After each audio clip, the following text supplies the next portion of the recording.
Assalamualaikum warahmatullahi wabarakatuh. Jumpa lagi dengan saya Zainul Hasibuan di channel Belajar Al-Quran dan Tahsin Al-Quran.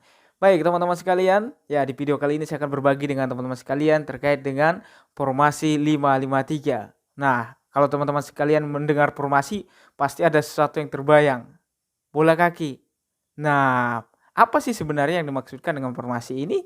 Nah, silahkan teman-teman sekalian saksikan penjelasan berikut ini.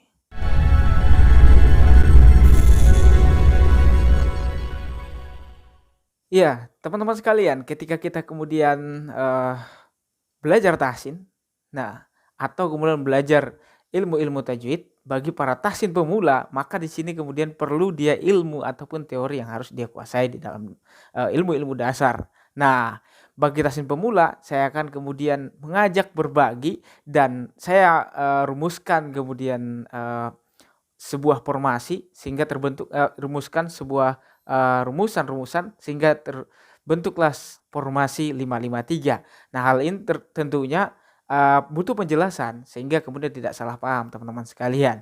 Nah, ketika kita belajar tahsin tadi, saya sampaikan di awal bahwa kita itu harus tahu dasar kita, untuk kemudian melangkah untuk kemudian lebih dalam lagi dalam memahami ilmu-ilmu tahsin Al-Quran tersebut.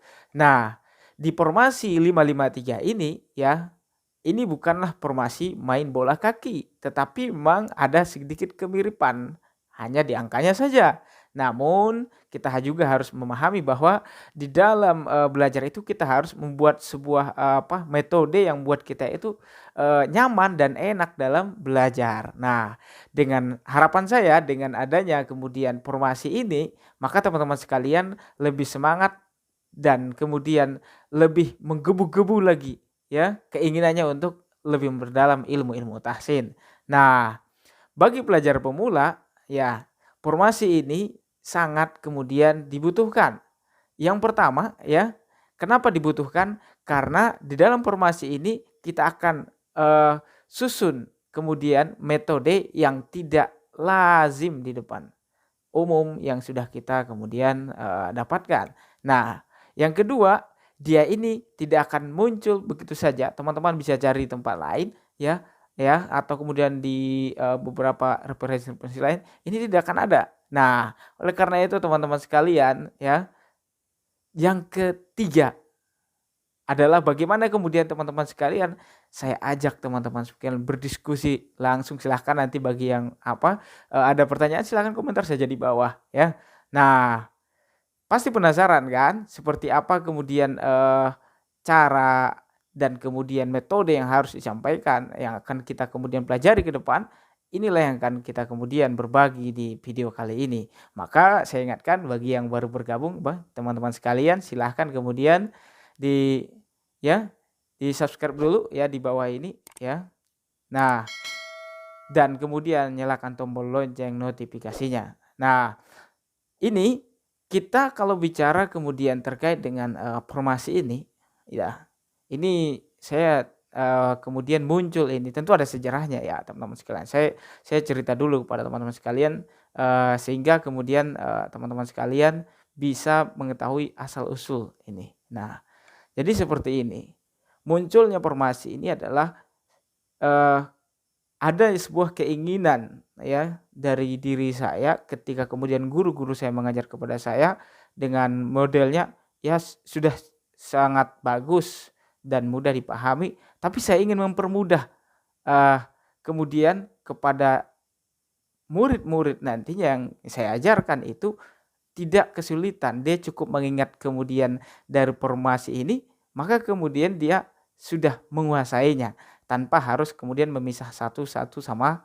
lain. Nah, inilah kemudian sejarahnya ya, yang berawal kemudian terkait dengan, saya mulai belajar tahsin sampai kemudian selesai. Nah, sehingga muncullah formasi ini.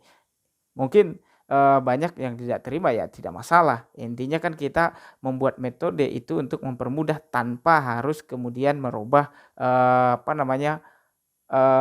teori-teori yang ada. Tetapi kita membuat formulasi baru untuk memudahkan orang-orang untuk lebih giat lagi, lebih mau lagi untuk belajar belajar tahsin atau belajar Al-Quran. Nah, saya akan mulai menjelaskan satu persatu dari urutan formasi yang ada.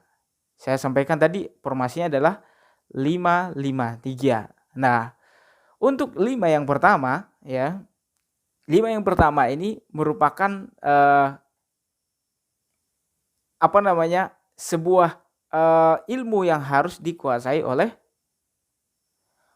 para tahsin pemula. Ya, kenapa demikian? Karena ini merupakan pokok ya, merupakan pokok bagi seseorang yang ingin membaca Al-Quran ya. Karena sebuah bacaan itu akan terlihat kualitasnya kalau dia mampu mempraktekkan ini. Apa kira-kira? Nah, di 5 yang pertama ya, 5 yang pertama ini, yang pertama adalah ketenangan membaca. Silahkan dicatat ya teman-teman sekalian, ketenangan membaca. Ya, dalam membaca kita dituntut untuk tenang. Yang kedua itu adalah panjang pendeknya. Kita harus perhatikan ya, panjang pendeknya ya. Kapan kita menggunakan 2, kapan kita menggunakan 4, dan kapan kita menggunakan 6 harokat. Kemudian yang ketiga adalah tebal tipis. Kita harus perhatikan kemudian tebal tipis dari huruf yang ada. Ya, ini harus kita kuasai ini. Kemudian yang keempat adalah keseimbangan dengung. Jadi dengung itu dari awal kita jumpa sampai kemudian akhir kita membaca, kita seimbangkan, tidak ada yang berlebihan, tetapi pas sama panjangnya. Kalau kita kemudian pakai 3,5 ya 3,5 sampai kemudian ke ujung. Nah, dan yang kelima ini juga poin penting, sehingga ketika kita kemudian membaca Al-Quran itu tidak sembarangan berhenti ya. Tapi apa? Yang poin kelima adalah kesempurnaan napas saat berhenti di tengah ayat maupun di akhir ayat. Akhir ayat ya, bukan akhir hayat. Nanti akhir ayat ya innalillah ya kan, udah almarhum gitu. Tetapi apa? Akhir ayat, di akhiran ayat juga, baik itu kita berhenti di tengah ayat maupun di akhiran ayat yang ada. Nah, ini 5 yang pertama, 5 yang pertama. Kemudian ya, kita masuk ke 5 yang kedua. Ini juga sangat pokok sekali. Kenapa saya katakan pokok? Karena memang ya, ketika kita menguasai yang 5 pokok, 5 dasar ya, yang ini, yang 5 kedua, formasi yang 5 yang kedua adalah ini merupakan tonggaknya. Kalaupun nanti ada bagian-bagiannya lagi, itu pembagian paling cabang-cabangnya. Tapi ini kita bicara pokoknya saja gitu. Kita bicara batangnya gitu. Kalau bicara batang tubuh gitu kan. Nah, ini batang tubuhnya tahsin ini. Nah, di situ ya. Yang 5 yang kedua. Apa itu? Ya. Terkait dengan hukum tajwid. Ya. Apa itu? Yang pertama ada ilhar ya. Yang ke ya pasti hafal teman-teman sekalian. Yang pertama tadi apa? Ilhar. Yang kedua ada ikhfa ya. Kemudian yang ketiga ada iglab ya. Iglab pakai wain ya. Iglab ya. Dan yang keempat adalah idgham bi gunnah ya. Dan yang kelima adalah idgham bila gunnah. Nah, kuasai ini. Nah, kuasai ini 5 yang kedua ya. Nah, setelah 5 pertama, 5 kedua udah kita genggam tuh. Kita genggam erat-erat itu. Nah, kita kasih bonus nih. Kita kasih bonus 3 ya. Tadi 5, 5, 3. Kita kasih bonus. Apa kira-kira yang 3 lagi? Nah, ini dia nih. Ini penting juga. Kenapa? Karena ini merupakan closing statement-nya ya. Di mana di formasi ini kita akan diajarkan kemudian 3 poin penting juga sebagai penutup atau bonus tadi yang saya sampaikan. Apa itu? Yang pertama, kita harus tahu kenapa panjangnya 2 harokat.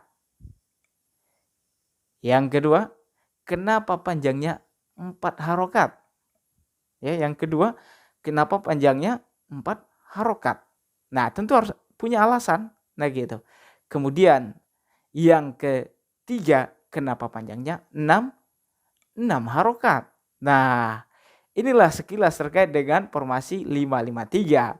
Tentu ini kan saya jelaskan nanti ya di video-video saya selanjutnya. Oleh karena itu, teman-teman sekalian tetap stay tune di channel saya. Saya akan berbagi dengan teman-teman sekalian untuk kemudian menjelaskan daripada masing-masing formasi yang sudah disusun tadi ya, masing-masing bagian-bagiannya. Tentu penasaran? Ya, sampai jumpa lagi dengan saya Junus Ribuan. Assalamualaikum warahmatullahi wabarakatuh.